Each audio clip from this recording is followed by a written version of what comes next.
시장의 임명 위촉권, 즉 인사권은 전적으로 시장에게 있죠. 예, 그렇죠. 예. 그렇게 판단하시는 근거는 어떻게 될까요?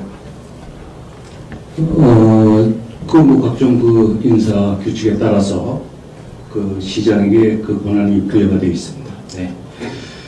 규칙이라고 말씀하시는 게 법을 말씀하시는 것 같으십니다. 지방공무원법 6조 1항 지방자치단체의 장 및 지방의회 의장은 이 법에서 정하는 바에 따라 그 소속 공무원의 임명, 휴직, 면직과 징계를 하는 권한을 가진다. 다음 질문입니다. 그렇다면 지방의회는 임명권에 대해서 제약할 수 있을까요? 그걸 일정 부분은 할 수도 있고, 네. 또 일정 부분은 또 시장에게 완전히 위임되어 있는 부분이 있습니다. 네, 일정 부분을 할 수 있는 것은 아니고요. 대법원 판례에 따른 법령에 부여된 권한이므로 하위법규인 조례로는 임용에 관해서는 저희가 침범할 수 없습니다. 하위법은 상위법에 반할 수 없는 기본적인 개념이기 때문이죠. 자, 임용권에 대한 제약이 불가능하다면은 오늘의 시정 질의는 어떻게 가능할까요? 답변에 이제 잘 답변이 안 되셨으니까 제가 답을 먼저 드리겠습니다. 역시 대법원 판례에 따르면 지방의회는 집행기관의 인사권에 관하여 견제의 범위 내에서 소극적 그리고 사후적으로 개입하는 것은 허용이 된다고 합니다. 즉 사전 개입은 불가하나 사후적으로 개입할 수 있다는 의미입니다. 그렇다면 인사권에 대해 지금부터 소극적 그리고 사후적으로 견제의 범위 내에서 개입해 볼 수 있도록 하겠습니다. 지방공무원법 제1조 지방자치단체의 공무원에게 적용할 인사행정의 근본 기준을 확립하여 지방자치단체의 민주적이며 능률적인 운영을 도모함을 목적으로 한다. 질문 드리겠습니다. 지방자치단체장에게 전적으로 임명권이 주어졌음에도 불구하고 지방공무원법은 인사행정의 근본 기준을 확립해야 한다고 합니다. 법에서는 어째서 인사기준을 확립해야 한다고 말했을까요? 어떤 인사 기준 같은 것을 정함으로써 인사의 원칙을 좀 확립하려고 하는 거죠. 예, 맞습니다. 지금 말씀하신 것을 답변을 들어보자면은 공정한 경쟁의 가이드라인이다. 이 정도로 봐도 될까요? 예, 무방하다고 생각합니다. 그렇습니다. 인사행정이 필요한 이유는 인사권자는 인사권한을 가진 인사권자는 그 규칙을 만들고 피인사권자는 인사권자가 정한 규칙 안에서 공정한 경쟁을 한다. 즉 규칙은 인사권자와 피인사권자의 상호 간의 신뢰, 약속인 것입니다. 동의하실까요? 네, 그렇습니다. 예. 그렇다면 스스로 만드신 이 규칙을 잘 지키고 계신지 한번 보겠습니다. 첫 번째, 제천시 행정기구 설치조례 시행규칙 제16조 소장의 직급, 사업소별 소장의 직급은 별표 8과 같다. 시설관리 사업소장은 지방행정사무관, 지방공업사무관, 지방시설사무관, 지방방송통신사무관으로 총 4개의 직급이 명시되어 있습니다. 현재 시설관리 사업소장의 직급은 무엇입니까? 그건 농업직입니다. 네, 농촌지도관이죠. 네, 직렬이 불일치합니다. 시설관리 사업소의 발전과 시민의 삶의 질 증진을 위해 반드시 농촌 지도관이 소장이 되어야만 했을까요? 짧게 한번 대답해 주시겠습니까? 근데 이제 인사행정을 하다 보면은 내부적인 여기서 말씀드릴 수 없는 속사정이 있습니다. 네, 시민의 삶의 질보다 모르는 게 아니고 시민의 삶의 질보다 내부의 사정이 더 중요하다는 말씀이실까요? 아니요, 그거는 이제 공무원 전체에 또 조직상의 어떤 이유가 있다는 얘기입니다. 그리고 지금 제가 인사하는 걸 보시겠지만 우리 시민을 위해서 시민을 위한 행정력을 높이겠다는 게 이제 저희의 최고의 기준입니다. 예, 그렇다면 시설관리 사업소장의 농촌 지도관을 임명한 것은 시민의 삶의 질을 높이기 위한 부득이한 결정이었다. 이렇게 그럼 정리하도록 그렇게 정리하는 건 마음대로 하시면 되겠지만 그건 내부적인 그런 이유가 더 많았습니다. 네. 내부적인 이유가 과연 시민의 삶의 질에 얼마나 영향을 미치는지, 그것이 긍정적인지 부정적인지, 왜 법에서는 지방행정사무관, 공업사무관, 시설사무관, 방송통신사무관으로 정해놨는지에 대해서 한번 고민해 주시길 부탁드리고요. 제가 판단하라고 하셨으니까 제가 판단하겠습니다. 이렇게 정해놓은 이유는 이분들이, 이 사무관 직렬을 가진 분들이 하는 것이 시민의 삶의 질을 높이는데 더 좋은 방향이기 때문에 이렇게 정해져 있는 그거는 저 겁니다. 강행 규정이 아니고 예, 제가 말씀드렸잖아요. 가이드라인입니다. 사후적으로 개입할 수 있다. 제가 하기 전에는 아니, 안 그 말하지 가이드라인이니까 않았고요. 우리가 저 정도 예. 약간의 이제 우리가 그 융통성을 부릴 수 있다. 예, 융통성 알겠습니다. 그렇게 하고요. 자, 다음으로 넘어가겠습니다. 제천시 행정기구 설치 조례 시행규칙 제8조 2 기획예산과장은 지방행정사무관으로 보한다. 현재 기획예산과장의 직급은 무엇입니까? 지금 시설 4급입니다. 예, 지방시설사무관이죠. 5급입니다. 예, 지방시설사무관 5급이죠. 직렬 불일치하죠. 자, 이것도 시민의 삶의 질과 연관이 있습니까? 룰을 어기면서까지 선임한 이유는 어떻게 될까요? 그 제가 우리 그런 결단을 내린 그 이유가 뭐겠습니까? 결국은 우리 예산을 많이 따오기 위한 최우적인 저의 결단이 있습니다. 네, 알겠습니다. 기획예산과 분장 사무가 총 90개입니다. 기획예산과에서 담당하고 있는 분장 사무가 90개입니다. 이 중에 말씀하신 내용에 대한 사무는 정부 예산 확보, 정부 부처 공무사업 관리 및 대응 등 해서 한 5가지 정도 되더라고요. 시장님 시야에는 기획, 예산, 성과 관리 등의 업무는 없나요? 지금 이제 우리 기획예산과 그 인사 구성 이거를 좀 전체적으로 봐주시기 바래요. 이제 제가 여기서 이제 말씀드리면은 김경희 과장이 이제 지난 6년 동안 바깥에서 대외 활동을 하면서 쌓은 경험, 그리고 또 그분의 네트워크를 저는 적극적으로 활용하고 싶었고, 그리고 우리 인사국장, 우리 행정기획국장이 이제 그쪽 분야에도 잘 알고 있고, 그리고 지금 우리 예산과의 각 팀장들, 그 부분도 저희가 이제 한 팀 화를 전체적인 예산과 관련된 전체적인 틀로서 이제 고려를 해가지고 앞으로 아마 그 조직이 예산 확보라든가 기획 예산과의 업무 수행하는데 엄청나게 큰 효율을 발휘한다고 저는 확신을 합니다. 시장님, 근무한 자치행정위원회 기획예산과 업무보고 보셨습니까? 못 봤습니다. 그런 말씀을 하시려면 업무보고를 좀 보셨어야 됩니다.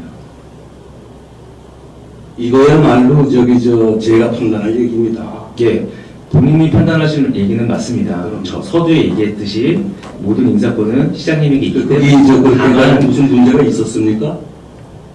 어떤 문제가 있었기에 아무 문제가 없었죠. 왜냐하면 아무것도 알고 있지 못하셨기 때문이에요. 아니 그러니까 앞으로 알아가시라고 말씀을 발생했을 해주셨고 때 문제가 발생했을 때는 그런 얘기입니다. 아, 그렇습니까? 그럼요.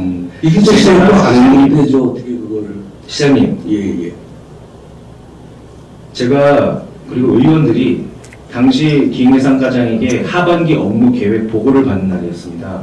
근데 어떤 대답도 제대로 들을 수가 없었습니다. 의회와 제대로 소통하는 거라고 생각하십니까? 시장님께서 생각하시는 소통이라는 것은 준비가 되어 있지 않은 사람을 그곳에 갖다 놓는다는 것이에요. 이 제천시 시정을 이끌어가는데 기획예산과의 제일 중요한 게 뭐라고 생각하세요? 예산 따오는 게 제일 중요한 거 아닙니까? 그럼 나머지는 하나도 중요하지 않은 진짜 겁니다. 하나도 중요하지 않다래나. 시장님 눈에는 90가지 업무 중에 5가지 업무만 보이시는 거죠. 저는 예산이 제일 중요하다고 생각합니다.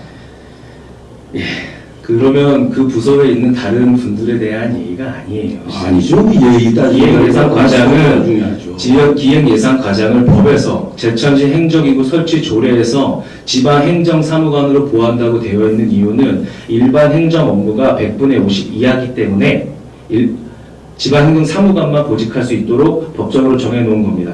그리고 100분의 50 이상의 일반 행정 업무가 있을 경우에는 2개 직렬 이상을 배정할 수 있고요. 그리고 시장의 판단에 따라 최대 4개 직렬까지 넣을 수 있습니다. 시장님, 이 질문을 시작할 때 기획예산과장의 업무 능력에 대해서 이야기한 게 아니고요. 시장님이 만든 그 규칙 내에서 공무원들과의 신뢰를 가지는 약속을 잘 지키고 계신가에 대한 분야를 얘기하는 거예요. 아니, 뭔 기획예산과장이 아닐까요? 예, 강행 규정은 아니지만 공무원과 그러니까 즉 인사권자와 피인사권자의 상호 간의 신뢰 있는 약속을 시장님이 지키고 계시냐고 여쭤봤는데 시장님은 업무의 효율성 혹은 그분이 가진 능력으로 인해서 그 약속을 지키지 않으신 겁니다. 저는 시장님, 다음으로 제가 넘어가겠습니다. 시정 질문하다가 세 번째입니다. 감을 시장님, 느낍니다. 세 번째입니다. 이 대화에 어느 사람의 누구의 가치가 더 본인에게 다가오는지 그 이해가 되는지는 듣는 분들이 판단하실 겁니다. 글쎄요, 세 제 번째 입장은요. 입장은요. 제가 질문을 하면 우리 제가 질문을 제가 이 말씀을 대답을- 꼭 드리고 싶어요. 예, 그렇게 말씀해 주시고 대답을 해주세요. 그러시죠. 예, 대답해 주세요. 우리 김 의원님하고 제가 이렇게 시정 질문을 여러 번 합니다만은 저 나이가 지금 60몇 살입니다. 이런 사람도 이렇게 개혁적으로 시민의 그 이익을 위해서는 시장님, 죄송한데 답변 여기서 그만 듣고요. 소회는 가장 마지막에 듣도록 하겠습니다. 하면서 그 도전을 하고 소회는 가장 마지막에 변화를 하는데 시장님, 중재해 주십시오. 근데 어떻게 이렇게 수구적으로다가 행정을 요구를 하는지 제가 굉장히 절망적이에요. 시장님, 의원님 질문하시고, 의원님께서 답변을 요구하실 수 있게끔 이렇게 좀 조치를 하도록 하겠습니다. 의원님, 질문하시고 답변을 요구하시기 바랍니다. 예, 알겠습니다. 네. 예, 계속 주제가 핀트가 날 수가 있는데 제가 지속적으로 말씀을 드리겠습니다. 지금은 시장이 가진 인사권에 대해서 제가 평을 하는 것이 아니고요. 인사권, 즉 인사권자와 피인사권자의 상호 간의 약속이 지켜지고 있는가에 대한 부분을 지속적으로 말씀드림을 다시 한번 강조드리겠습니다. 세 번째로 넘어가겠습니다. 수도법 시행령 제33조 2항 일반 수도 사업자의 수도시설 관리자로 임명될 수 있는 자는 다음 각호의 어느 하나에 해당하는 자로 한다. 총 5가지의 자격 조건이 있습니다. 수도시설 관리자의 이러한 조건이 있는 이유는 무엇이라고 생각하십니까? 이 적격성을 따지는 거겠죠. 직위 적격성은 어떤 의미일까요? 그러니까 직위를 제대로 수행할 수 있는 객관적인 조건을 갖췄느냐 하는 얘기. 예, 조건을 갖추었느냐. 2020년 상수도에서 깔따구 유충이 발견되는 등 먹물물에 문제가 생겨서 시민 건강에 치명적인 위해를 끼친 적이 있었습니다. 따라서 이때 환경부에서는 법을 제정했고요. 그 수도법 시행령에 따라서 당시 수원시는 인사를 단 한 달 만에 번복하게 됐습니다. 저희도 수도법을 지키지 않아서 2024년 3월 도감사에서 지적을 받았습니다. 그러나 지적 후에도 시정하지 않고 7월 정기 인사가 되어야 조치되었습니다. 약 6개월간 시민들의 위험 노출을 감수하면서까지 인사를 진행하지 않은 이유는 무엇입니까? 우리가 도에서 제가 뭐 정확히는 모릅니다. 그러나 그 감사 결과를 최종적으로 받은 게 5월 달입니다. 근데 그 보는 거 받았다고 해가지고 이제 바로바로 수신사를 하는 건 아니죠. 정기 인사가 이제 7월 1일 날이 되어 있기 때문에 얼마 남지 않았기 때문에 이제 그 정기 인사를 기다리는 겁니다. 시장님, 시민의 건강보다 더 중요한 것이 있습니다. 그래서 거기에서 무슨 이제 일이 터진 게 있습니까? 굉장히 믿을 수 없는 발언을 하십니다. 시민을 위험에 빠뜨려 놓는데 그 위험이 발생하지 않았다고 해서 시장의 의무가 없어지는 것입니까? 그럼 그 1개월도 정기 인사를 못 기다린다는 얘기입니까? 그렇다면 수원시청은 왜 한 달 만에 번복했을까요? 그럼 다른데 다 그렇게 하고 있습니까? 인사 관행을 좀 알고 얘기를 하세요. 자, 인사가 시장님이 직전에 저에게 뭐라고 말씀하셨냐면 어떻게 김 의원은 이렇게 나이가 있는 나조차도 개혁적인데 본인은 그렇게 꽉 막혀 있냐라고 얘기하셨는데 지금 관행이라는 단어를 말씀하셨어요. 시장님, 어떠한 것도 시민의 건강보다 시민의 삶의 질보다 중요한 것은 없습니다. 관행적으로 7월 정기 인사까지 기다릴 수 있었다고요? 제가 조금 이따 수시 인사에 대한 하나의 잘못된 점을 또 말씀드릴 건데요. 그때도 관행이라고 이야기하실 건지 제가 한번 답변 기다려보도록 하겠습니다. 시장님, 시민의 건강권에 치명적인 일이 발생한다고 가정이 됐을 때는 즉시 개선해야 합니다. 그렇기 때문에 이 부분만큼은 실정법으로 제한하고 있는 거예요. 인사권을 넘어서 실정법으로 이렇게 하지 말라라고 제한하고 있는 거라고요. 이것은 인사의 관행이냐 아니냐에 대한 문제가 아니라 시민의 건강권이 침해되고 있느냐 침해되고 있지 않느냐에 대한 분야거든요. 만약에 유사한 시민의 삶의 질에 바로 직접적으로 영향을 미칠 만한 인사 실수가 있었다면은 앞으로는 즉각적으로 조치하는 것이 또 좋지 않을까 한번 고민해 주시길 부탁드리겠습니다. 예. 네 번째, 오송바이오진흥재단 파견 및 파견 복귀 관련 내용입니다.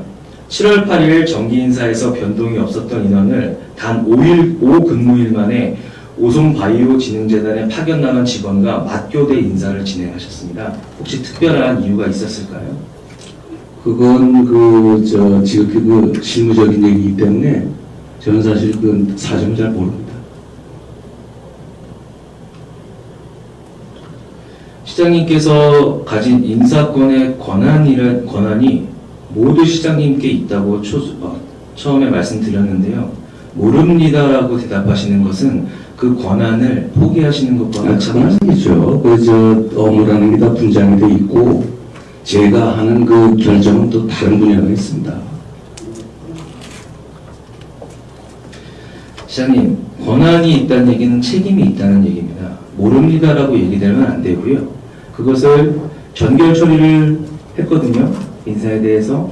자, 전결이라는 것은 시장님께서 그 인사의 권한을 전결자에게 준 겁니다. 권한을 주었다라는 것은 시장님이 그것을 책임질 의무가 있다는 거예요. 최종적으로 제가 책임을 집니다. 그쵸. 그럼요. 근데 이유가 있었는데 이유를 모르신다는 거죠. 제가 이유를 말씀드릴게요. 시장님, 복귀한 직원이 질병이 있었습니다. 양쪽 무릎 관절증이라고 합니다. 그래서 해당 인원이 그곳에서 근무하기가 어렵다라고 말씀을 하셨어요. 내근직을 바꿔서 일할 수도 있었거든요. 심지어 당시에 복귀 전 업무는 전시부장으로 외근 업무가 많지 않은 내근직이었습니다. 그 업무 또한 내근직으로 다른 데로 돌려서도 일할 수가 없다면 복귀를 시켜야겠죠. 하지만 일단은 그 안에서 내근직으로 전환해서 업무의 영속성을 가지고 지속할 수 있었을 거라고 저는 판단을 합니다.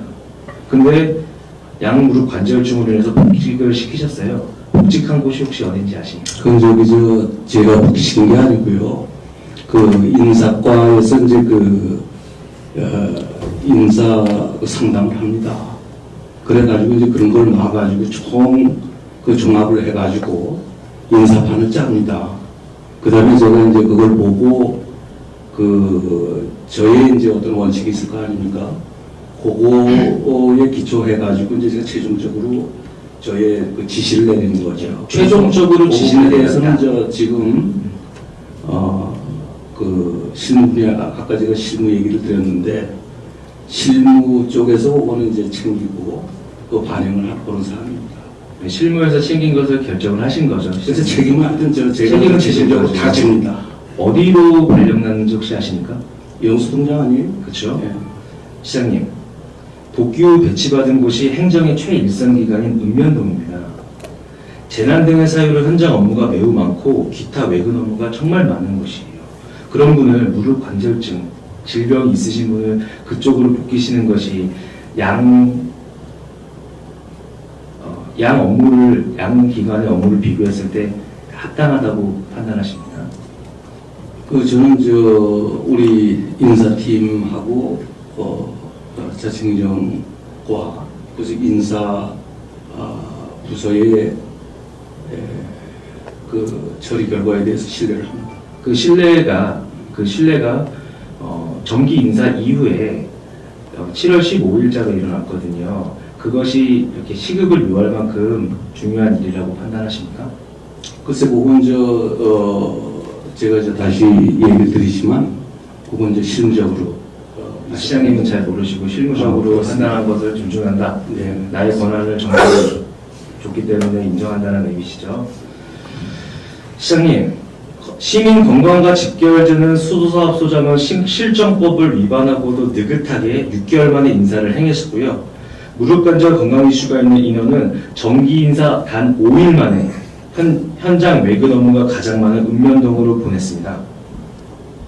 무엇이 더 시급을 요하는 일이라고 판단하십니까? 인사를 할 때는 모든 걸 챙길 수 없으시다고 이야기를 하셨으니까, 그리고 그때는 실무적인 일이기 때문에 실무진에서 처리한다고 가정을 하고요. 그건 이해를 하고요. 지금 한번 다시 여쭤볼게요. 이 두 인사 어떻게 판단하시나요? 근데 나는 지금 그 영수동장 가신 분, 그분이 이제 우리 인사과하고 지금 어떻게 구체적으로 얘기가 됐는지 그걸 내가 최종 확인할 수 없는 입장에서 제가 어떤 구체적인 얘기를 드릴 수가 없어요. 시장님, 다시 말씀드릴게요. 시민 건강과 직결되는 인사를 6개월 만에 한 것과 무릎 관절증으로, 무릎 관절증도 빼겠습니다. 질병으로 인한 복귀를 요청하는 인원에 대해서 5일 만에 인사를 발령낸 것, 두 가지 중에 무엇이 더 시급한 일인지에 대한 것을 여쭤보는 거예요. 그러니까 그 수도사업소장 그 한 거는 제가 아까도 서두에서 말씀드렸지만은 5월 달에 이제 최종적인 이제 지적이 내려왔고, 그게 이제 저희가 6개월 만에 한 게 아니라 1개월 만에 이제 한 거죠. 그 다음에 이제 그러면 다시 여쭤볼게요. 시민 건강과 직결되는 인사를 1개월이 더 지나서 한 것과, 또 그것도 문제인 건 사실은 아예 그쪽으로 인사를 내면 안 되죠. 그렇죠? 그렇지만 그렇게 인사를 낸 것에 대해서는 제가 여쭤보지 않겠습니다.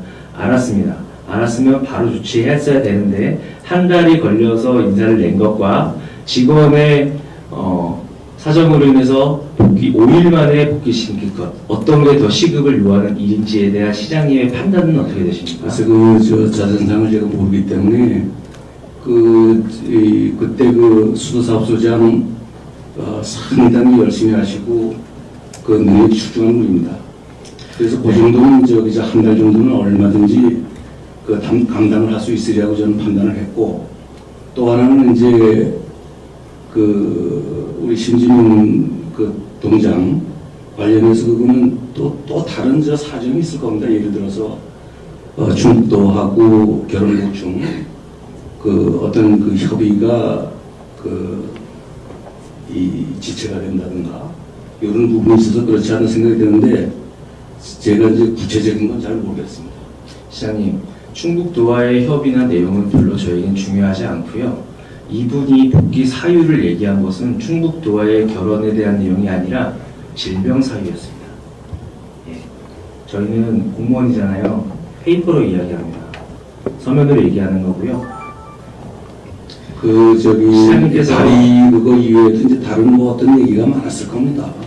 근데 제가 이제 그런 거를 짐작만 하지 제대로 제가 그런 모든 내용에 대해서 잘 알지도 못하면서 여기서 이제 답변을 드리는 게 저한테 좀 부담이 됩니다. 예, 시장님, 업무를 잘 알거나 잘 알지 못하거나 그것보다 중요한 것은요, 권한이 100% 시장님께 있다는 얘기는 책임도 100% 시장님께 있다는 얘기입니다. 제가 책임집니다. 알던 100% 책임집니다. 제가 말하는데 끝이 말했죠. 예. 시장님 말씀하실 때 양해를 구하잖아요. 예.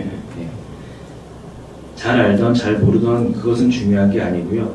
모든 권한은 시장님께 있습니다. 즉 그 얘기는 책임도 시장님께 있다는 것이고요. 시민 건강과 직결되는 문제와 다른 문제가 두 개를 비교했을 때조차도 어떤 게 더 시급한지를 이것조차도 잘 알지 못해서 판단하기 어렵다라고 공식적으로 이야기하기 어렵다면, 그것에 대한 시장님의 판단은, 그것에 대한 시민분들의 판단은 어떨지 제가 좀 크게 고민을 하는. 제가 이제 신문을 하나하나 다 할 수 없습니다. 그래서 저 밑에 하부 위원 권한을 위원도 하고, 그래서 그 사람들 책임 아에서 하는 거죠. 제가 어떻게 그런 것까지 하나하나 다 제가 챙깁니까? 예, 그러면은 다 잘 모르시기 때문에 다 챙기지 않는다, 정결로 처리한다라고 이렇게 이해하겠습니다. 신뢰합니다. 예. 다섯 번째, 2023년 6월 제천시는 인센티브와 성과 중심의 인사에 초점을 둔다고 대대적으로 홍보하면서 감사법무부 담당관 내 조사팀장을 직위 공모한 바 있습니다. 당시 공직 내부에서는 직원들이 기피하는 부서이기도 한 만큼 성과를 내면 그만큼 보상하겠다는 배경이 깔린 인사 조건으로 기피 부서의 오명을 씻어줄 수 있는 인적 자원의 전략적 배치라고 기대 심리가 컸습니다. 그런데 다시 하겠습니다.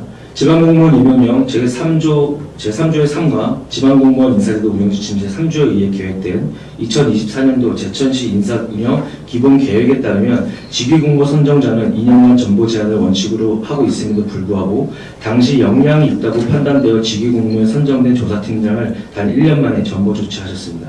이유가 어떻게 되실까요?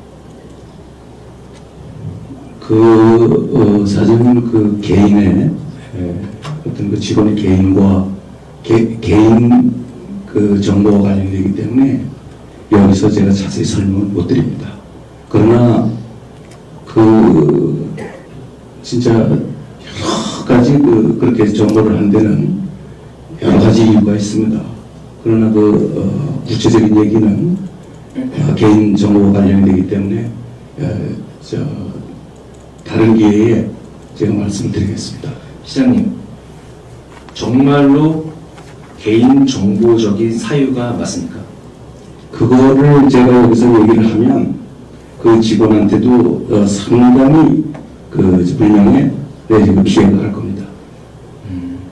그 직원의 명예를 위해서 이야기하지 않겠다. 그건 그렇죠. 제가 여기서 얘기 못할 게 뭐 있습니까? 저도 지금 답답합니다. 얘기 드리지 못하면 답답하고 그 직원의 그 두 분 직원의 보호를 위해서 제가 입을 닫겠습니다. 두 분 직원은 전 잘 모르는 내용이고 조사팀장이 또 봉담당관하고 조사팀장이 왜 1년 만에 정보 제한 원칙을 어기고 다른 부서로 갔냐를 여쭤봤습니다. 그러니까요. 그거를 얘기 드릴 수가 없다는 얘기입니다. 구체적으로. 근데 두 명 얘기는 어떻게 무엇입니까? 그래서 거기 제가 그때 두 명을 동시에 그 업무 관련자를 두 명을 동시에 정보 조치했습니다.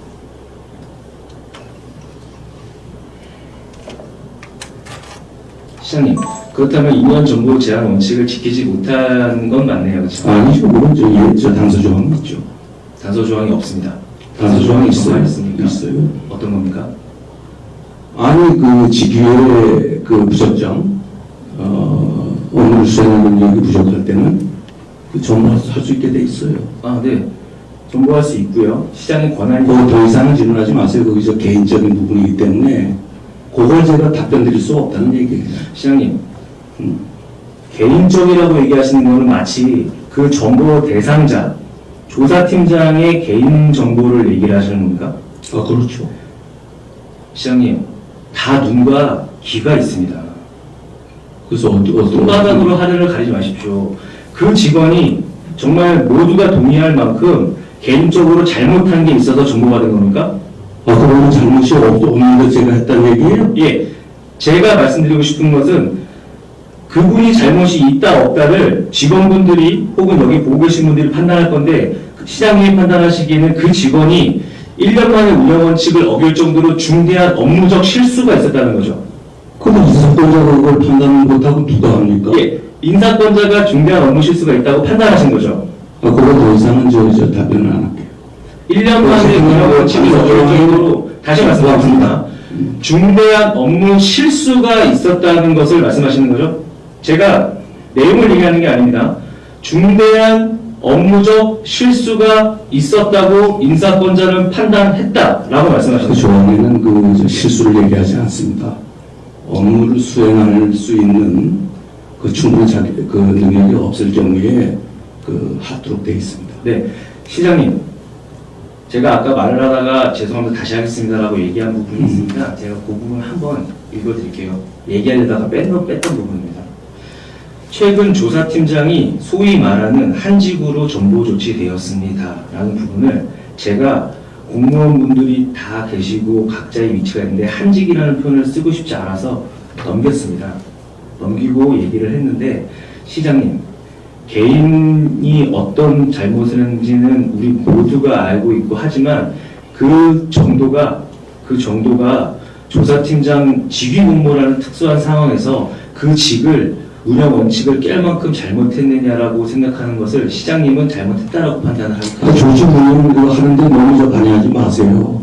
그 사람은 우리 저 내부적으로 나하고 업무 관계에 있어서 또 우리 직장 내에서 어떤 짓을 했는지 업무 수행을 어느 정도 했는지를 잘 알지도 못하시면서 그렇게 판단하시면 어떻게 해요? 대법원 판례에 따르면 지방의회는 집행기관의 인사권에 관하여 견제 범위 내에서 소극적, 사후적으로 개입할 수 있다. 아니, 그 자세히 알고 얘기하시라는 얘기예요. 시장님, 그 부분에 대해서. 시장님, 이 시정질의 질문 답변하기 위해서 얼마나 준비했습니까? 저 법 하나도 모르는 사람인데 제가 모든 이야기를 할 때마다 무슨 법, 무슨 법, 무슨 법, 무슨 법, 무슨 규칙 다 얘기하면서 하고 있어요. 아이고, 시장님, 의원님이 내가 이 인사에 내가 최고 전문가입니다, 우리나라에서. 예, 그러면은 최고 전문가 분께 계속 질문 드리겠습니다.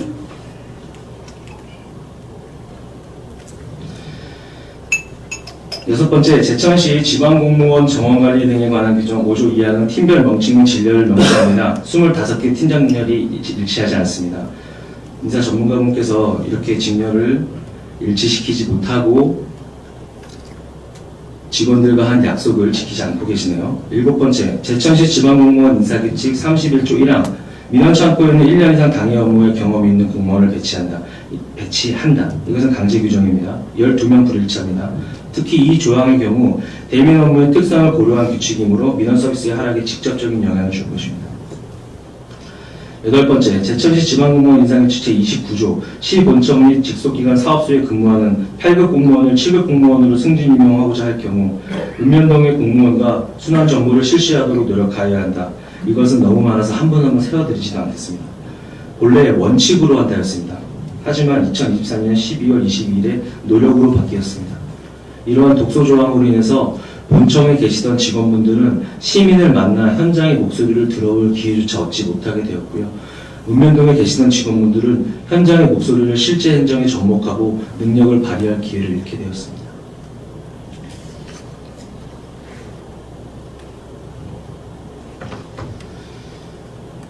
시장님, 행정관리의 재단 포진으로 창조적 개혁 성향의 의구심이 좀 들고 있거든요. 출자기관을 관리하는 시 공무원도 어려움이 있을 것으로 예상이 됩니다. 이번 인사 어떻게 생각하시나요? 지금 저 어디 얘기하시나요? 한방바이오진흥재단 이사장 임명에 관한 건입니다. 거기 저 뭐가 문제가 있나요? 문제가 있는 여쭤본 게 아니고요. 네. 행정관료의 재단 포진으로 창조적 개혁적 성향의 의구심이 들 수도 있기 때문에, 그리고 이것을 관리하는 공무원도 어려움이 있을 수 있기 때문에 이것에 대한 걱정이 들어서 시장님께 왜 그렇게 인사를 하셨는지에 대한 시민들의 질문을 여쭤보는 겁니다. 저는 그 부분에 대해서도 구체적으로 잘 모릅니다. 그러나 그 추천위원회에서 1번 순위, 2번 순위 두 분을 저에게 순위를 매겨서 추천을 했고, 근데 그 1번 그 후보자 그분이 저도 능력을 잘 압니다. 그래서 저는 그분을 1번 순위에 따라 선택했습니다. 시장님께서 그렇게 말씀하셨어요. 이사장이 전문가라면, 한방의 전문가라면 사무국장은 행정의 전문가, 조직의 전문가가 들어와야 됩니다. 혹은 행정의 전문가가 이사장이 된다면 한방의 전문가가 사무국장이 되어야 한다. 이 말씀에 대한 이 말씀을 기준으로 이번 인사를 어떻게 평가하시나요? 저는 사실 그 기능 위주의 전문성 위주의 그 인사를 하는 사람입니다. 그래서 먼저 본인 조정희 이사장 외부에서 초빙을 했었는데 우리가 임명을 했죠. 그런데 그때 그 엄청난 그 실패를 경험을 했습니다. 그러고 나서 이번에는 역시 이제 지역 인사로 해야 되겠다는 그런 판단이 섰고, 특히 좀 지역에서 이 존경을 받고, 그리고 좀 영향력이 있는 분을 그 자리에 하는 게 좋겠다 해서 1번, 2번 중에 특히 순위를 존중을 해서 1번으로 제가 선정을 했습니다. 네, 시장님, 제 질문은 사무국장과 이사장의 능력, 그 역할을 갔을 때에 크로스가 필요하다고 시장님께서 직접 말씀하셨는데 그 말씀과 이번 인사와의 관계를 여쭤보는 겁니다. 제가 알기로는 우리 최명현 저 후보자가 그 한방재단에 대해서 상당한 이런 경험, 그런 관여했던 사항이 있었던 걸로 저는 알고 있고요. 그리고 우리 사무국장으로 되시는 분도 우리 조직을 지금 한방재단이 여러 가지 내부적인 문제가 있습니다. 그 문제를 우리가 제대로 정리를 하고 우리가 미래를 향해서 우리가 재정비를 하기 위해서는 저는 지금 상당한 정도의 조직관리 능력 그리고 또 한방에 대한 조회가 좀 있는 분으로 했으면 좋겠다고 했고 그 두 분이 다 한방 분야에 대해서는 일정한 조회가 있는 분으로 저는 알고 있습니다. 네, 그렇다면은 두 분 다 조직 관리에 어느 정도 역량이 있고 한방에 대해서도 어느 정도 역량이 있기 때문에 이사장을 뽑았다. 제가 뽑은 건 아니고요. 이사장을 시장님이 뽑으셨죠? 최종적으로 그 두 분 추천위원회에서 추천이 왔고 그 1번 순위를 존중을 해서 그리고 저도 또 거기에 공감을 하기 때문에 그분은 이제 최종 선정한 거죠. 네, 시장님이 말씀하셨을 때 한방의 전문가라고 하면 한방을 대충 하는 것이 아니라 한방을 정말 밖에 나가서 홍보하고 전문가를 끌어오고 기관을 끌어올 수 있는 그런 전문가를 얘기를 하셨었어요. 이번 인사는 그런 의미에서 보자면 좋은 인사는 아니었다고 봅니다. 좀 아쉬운 인사가 있다고 저는 생각을 하고요. 물론 계속적으로 말씀드리지만 시장의 고유 권한이기 때문에 그것에 대해서 제가 결정할 권한은 없지만 그 부분 아쉬운 부분이 있다는 것을 조금 더 시장님께서 신경 쓰셔서 잘 관리되고 또 한방적으로도 전문적으로 올라갈 수 있도록 잘 관리해 주시길 부탁드리겠습니다.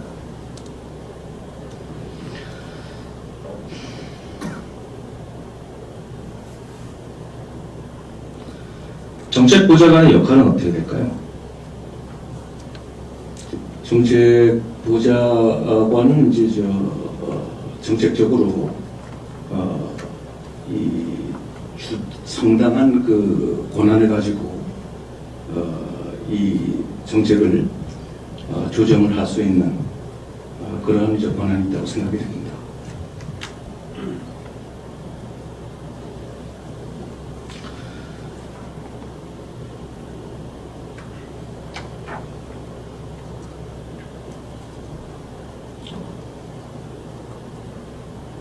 최근 제천시 주요 정책의 추진에 있어서 공무원보다는 정책보좌관에게 권한이 대거 쏠리고 있다는 공직사회의 불면 소리가 많이 있는데 시장님 혹시 들어보셨을까요? 조직에 보면은 항상 보좌관하고 또 일반 직원들하고 그런 갈등이 항상 있습니다. 그래서 저희가 그 문제에 대해서 심각하다고는 생각하지 않고 있습니다. 불면 소리가 많이 높아지고 있는데 심각하다고는 판단하지 않으신다고 좋았습니다. 네. 이번에 5급 상관 각급으로 재임용 되셨더라고요. 재임용 사유는 어떻게 될까요? 저는 단양이라거나 청주라거나 충주 또 원주 여러 군데에서 정책보좌관을 제도로 두는 거를 보고 그분들한테서 이제 효용성에 대해서 많이 들었습니다. 그래서 정책보좌관이 나한테도 좀 필요하지 않나 그런 생각을 했고 그래서 그 다음에는 인사과에서 다 처리를 했습니다. 너무 많은 분야에서 정권이 주어지면서 공직자들이 업무에 손을 놓는 경향도 많이 있다고 합니다. 공직사회 내 분위기가 좀 심상치 않고요.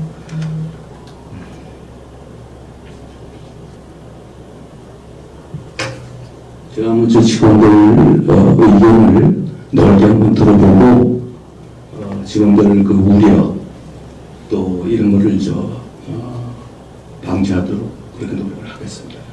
꼭 검토해 주시기 부탁드리겠습니다. 그렇게 하겠습니다.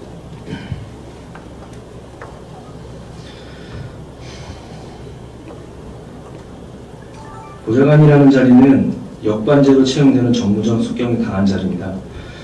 시장님께서는 이를 다르게 생각할 수 있으나 조직 내부에서는 통상적으로 그렇게 인식하고 있습니다.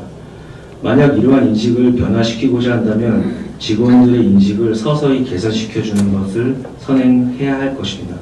그러나 이 자리가 정무적이라는 것을 인정한다면 역할과 권한을 벗어나는 행위에 대해 더욱 신중할 필요성이 분명히 있습니다. 특히 인사권 행사의 오남용은 조직의 신뢰와 효율성을 저해시킬 수 있으니까 시장님께서는 이에 대해 아주 각별한 그리고 공무원들이 상대적 박탈감을 느끼지 않도록 주의를 기울여 주시길 부탁드리겠습니다. 그렇게 하겠습니다. 정리하겠습니다. 제가 말씀드리고 싶은 것은 조례 규칙의 범위를 벗어나 보직관리의 원칙을 무시한 인사, 법령과 원칙을 준수하지 않는 이런 인사들이 바로 공무원들의 기본적 권리를 침해하고 지방행정의 신뢰성을 훼손하며 사기 저하, 업무 효율성 저하를 초래하고 있다는 사실에 대해 경각심을 일깨우고 싶은 것입니다. 우리 사회의 집단들, 특히 공무원 조직에서는 승진은 아주 중요한 행동 요인 중의 하나로 작용합니다. 피라미드 형태의 관료제 조직 형태에서 위로 올라갈수록 자리는 부족하게 되고 이는 필연적으로 경쟁을 불러오게 되어 있습니다. 경쟁에서 가장 중요한 것은 바로 공정한 규칙입니다. 그래야지만 승자도 패자도 결과에 승복할 수 있기 때문입니다. 물론 모든 인사권이 지방자치단체장에게 부여된 현 체제 하에서 완벽하고 보편타당한 공정한 규칙을 만들고 또 그것을 지키는 것이 여간 어려운 일이 아니라는 것은 본 의원뿐 아니라 여기 계신 1200여 공직자 여러분들께서도 동의하는 부분일 것입니다. 그럼에도 인사권자와 피인사권자는 공무원에게 적용할 인사행정의 근본 기준을 만들고 상호 동의함으로써 인사권자는 규정에 맞는 인사를 하고자 노력하고 피인사권자는 규정에 따라 공정하게 경쟁하겠다는 양 당사자 간의 약속을 만들게 된 것입니다. 이 양 당사자 간의 약속이 상호 이해할 수 있는 정도를 넘어 신뢰가 깨질 경우 소위 줄서기, 패가르기가 만연하게 될 것이며 이는 공직의 안정성, 예측 가능성을 저해함으로써 공무원의 사기를 저하시키고 지역 주민에 대한 서비스 수준이 저하되는 등의 혼란이 반드시 발생할 것입니다. 공정한 경쟁을 위해 인사권자와 피인사권자가 상호 이해할 수 있는 수준의 원칙과 규칙을 준수하고 사람보다는 일과 직무를 중심으로 성과를 평가해서 열심히 일하는 사람이 인사상 우대를 받을 수 있도록 공정성과 객관성을 담보로 하는 인사 운영을 시장님께 간곡히 요청드리겠습니다. 시장님, 끝으로 향후 인사 계획에 대해서 하실 말씀 있으시면 간략하게 부탁드리겠습니다. 저는 뭐 지금까지 그 인사의 이제 개인적인 어떤 입장 이런 것을 저 강연한 반영하지 않고 일의 그 성과에 따라서 공정하게 하려고 최선의 노력을 해왔습니다. 그건 뭐 우리 직원들 어느 누구도 그건 부정하지 않을 겁니다. 그러나 이제 인사를 하다 보면은 작은 실수도 있을 거고 또 이 직원들의 그 각자 개인의 그 어떤 입장을 제대로 우리가 반영하지 못하는 경우도 있을 겁니다. 오늘 그 의원님께서 말씀하신 여러 가지 지적사항 겸허히 받아들이고 그리고 앞으로 인사에 적극적으로 반영을 하도록 최선의 노력을 다하겠습니다. 네, 시장님 말씀 감사합니다. 장시간 답변하시느라 수고 많으셨습니다. 시장님 자리로 돌아가 주시길 바라겠습니다.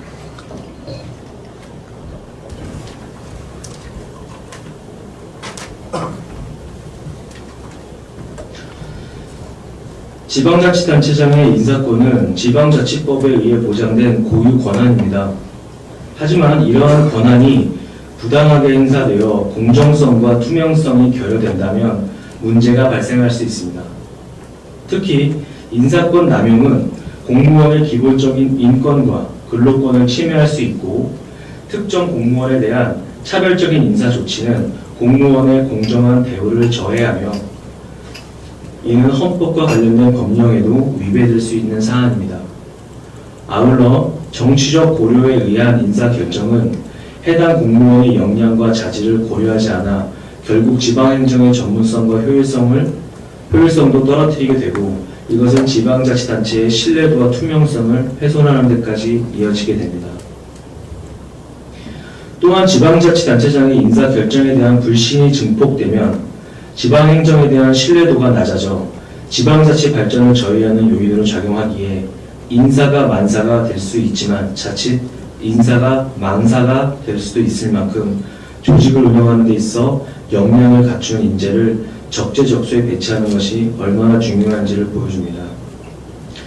따라서 앞으로 남은 민선 8기 인사권 행사에 있어서는 공정성과 객관성, 투명성 제고를 위해 끊임없이 노력하여 지방행정의 전문성과 신뢰도를 높이는 데 힘써야 할 것입니다.